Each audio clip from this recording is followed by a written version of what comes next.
Hi guys, here we are at our project. So it's the end of week 5 and as part of the 18-week challenge.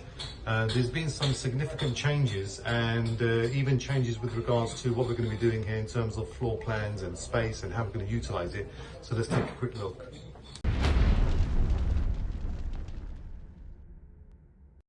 So ground floor, I'm going to walk into the reception and I'm going to show you from front to back. And what we've got here is some foundation works for a steel frame, which we're going to have in this section here, which will allow us to have the open plan concept. And then we'll have a long steel running across the end there. So as part of the preparation works for the steel, they've got to be on a pillar. So we've been digging down here, and the same will happen on the other side as well.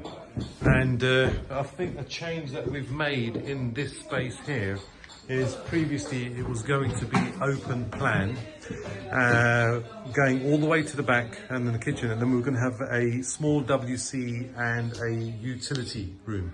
And what we've done now is we've changed the plan based on market research, knowing what's sold in the area, and it's still going to be the open plan concept, so that doesn't change. But instead of having a WC downstairs, we're going to have a utility room in this section here, and also a pantry in the kitchen, which is what the homeowners actually prefer. So you've got to be aware of that. And there's been some additional changes upstairs in terms of bathrooms and so on. So let's take a look up there. So coming onto the first floor, and we've got the original first bedroom here. We have a bathroom here, which has now been stripped out. And then more importantly, we have 2 bedrooms over there. Now those 2 bedrooms are now going to be combined into a master bedroom, which I'm going to walk through now. And this will be the parental master bedroom, and what we've decided to do is have a cut through on that wall there, and then that will lead you into a walk-in wardrobe and a master bathroom where we'll have a bath overlooking that window, and then a basin and a shower and a WC as well. So you'd have a master bedroom and an ensuite. This is a change. And then straight in front of me, you're going to have a second bedroom, and on the right hand side, we're going to give the main bathroom. So that bathroom can be used on the ground floor. So if you have guests, they come up to the first floor, that's the bathroom that they're going to be using. Then as part of the change in the loft, we're going to have a rear bedroom. So that's bedroom number 3.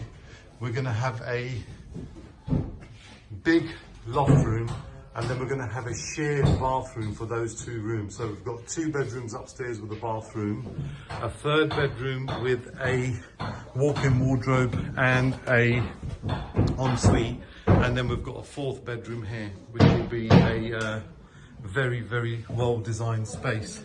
So these changes have to be made. Let me see you downstairs and I'll explain a little bit further. I'm in the rear of the garden, and you can see the new loft space has now been erected and created, so that's additional value. And this side return will be exactly the same as next door, and we'll have some really nice bifold doors here, so that doesn't change. Now what's really important is, as part of the changes, you've got to be aware of the local transactions and what's actually selling, and more importantly, what has just recently been sold for a record price on the same road. And based on that, it had a certain floor plan and a template, and that's exactly what we're going to be following to try and maximize the return. So there's some decisions that have to be made during the construction process. That's very, very important, and you've got to be able to quickly move and make those changes in order for you to capitalize and maximize your returns. I'll be back again at the end of the week in terms of week 6, and I'll be giving you another update, so stay tuned. Monty Nawaz, Agent M, out.